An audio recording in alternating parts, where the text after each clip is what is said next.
Hello folks. So, the much anticipated update patch 1.5 for Wuchang was released just a few hours ago. As far as I can tell, this update is only applicable to Steam, as seemingly consoles have not received a prompt for any sort of update just yet. I've begun probing the official channels to try and get more information regarding any future updates for consoles, so I'll be back with a video just as soon as we have more. Of course, the update is fully live on Steam already, and it has addressed everything that it previously outlined it would. This update was scheduled for between the 11th and 17th of this month, so receiving this as early as the 12th is a nice bonus, and the entire patch notes go as follows.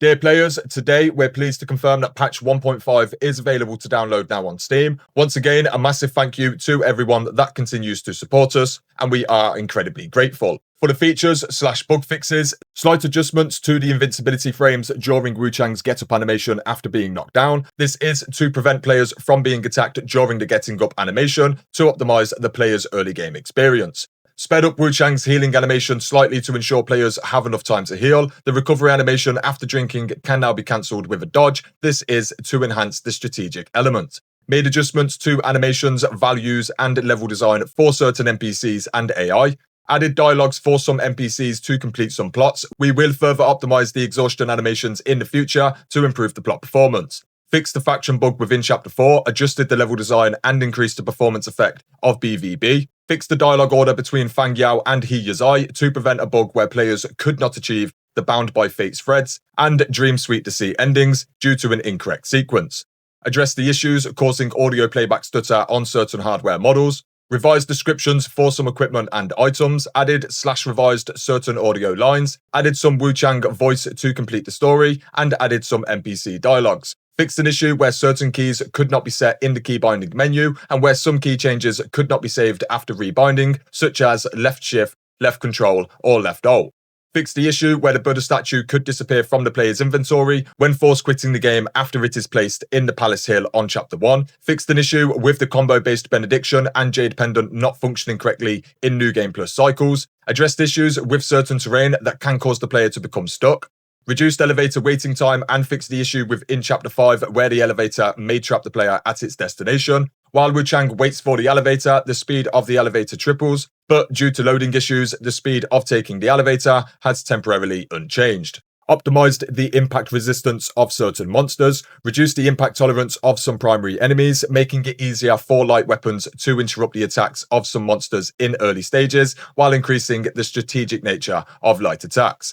For later stage monsters, players can now use spells, weapon skills, etc. to directly perform follow-up light attack combos to suppress some monsters. Increase the trigger interval for spike traps. Further reduce the damage of landmines within Chapter 2 and 3. Monsters can still be quickly staggered, keeping combat strategies in areas with groups of monsters unchanged. Reduced the number of landmines within Chapter 3. Adjusted game content to prepare for the update of new weapons and sets within the Deluxe Edition compensation. Currently, the high polyphase of the Deluxe Edition compensation content is nearing completion, and we hope to bring players more traditional armor, including ancient armor such as Wei/Jin Dynasty armor. Optimized game code in preparation for allowing players to choose to respawn at either the shrine or the boss fight entrance after death. Optimized game code in preparation for future patches to reduce VRAM usage, aiming to address frequent stuttering and other display issues caused by VRAM overflow. Optimized asset specifications in preparation for updating to a more noticeable effect when picking up Red Mercury Essence. Fixed an issue where super sampling resolution would apply incorrect parameters when using the extreme settings on high-end machines. And then for the final note, we just have other minor fixes. In regards to the crash fixes, they fixed an issue where changing screen resolution under certain conditions could cause the game to crash, fixed shader-related errors that occurred with certain NVIDIA graphics cards, fixed the GPU crash caused by certain semi-transparent assets in extreme scenarios, fixed the crash caused by unnecessary rendering calls in specific scenarios, fixed the crash caused by GPU hangs under specific conditions, fixed the crash that could occur with a certain probability at the end of map loading due to animation blueprint concurrency, and finally, we also have other minor fixes. This patch has been a long time coming, and we will continue to refine and optimize the game based on player feedback, striving to deliver a product that satisfies our players. So there we have it, folks. This does look to be a very solid update that should be resolving a plethora of issues Wuchang has had since launch. Of course, we'll need some time to dive in and test everything out, but things should certainly be operating better to at least some extent for everyone. Earlier today, I actually released a short mini documentary for Wuchang, taking a look into the history surrounding the game's development and by extension, its developer Lindsay, who in a nutshell have existed for roughly 9 or so years. So if you would like a really interesting deep dive into Lindsay, its history and its future, then the link will be in the description below.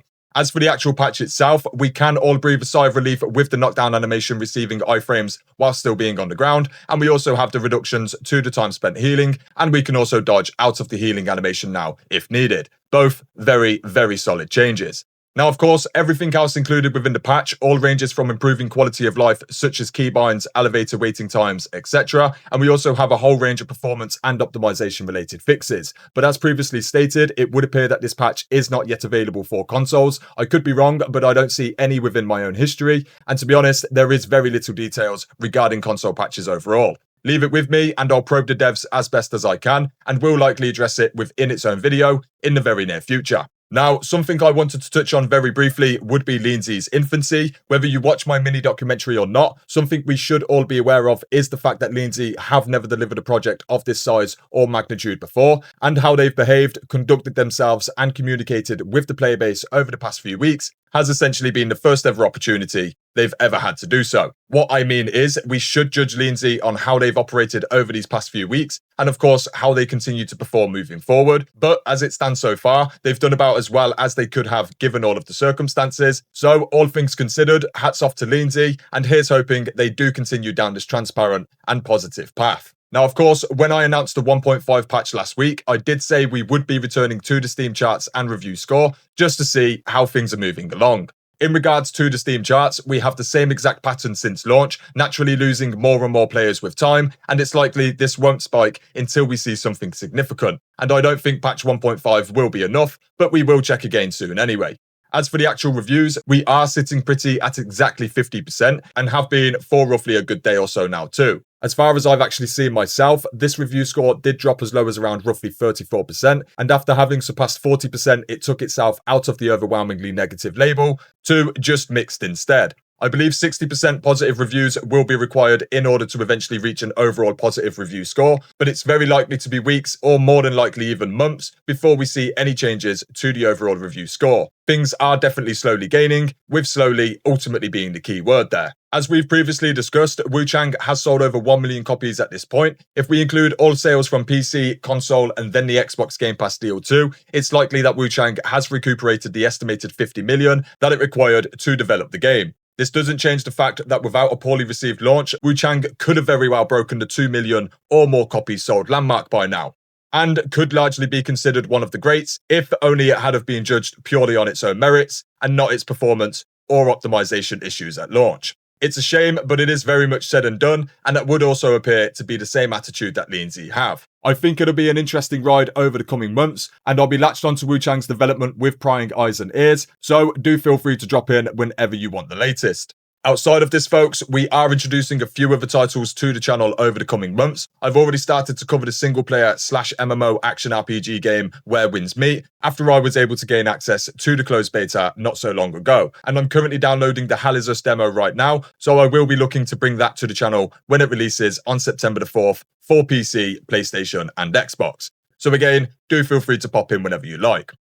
Anyway, that would be it for this one, folks. I'll be back over the next day or so with more Wuchang, as well as various other videos here and there, and I do have a range of guide and news videos on the channel already, so do feel free to stop on by and check things out. Otherwise, thanks for watching, folks, and until next time, peace.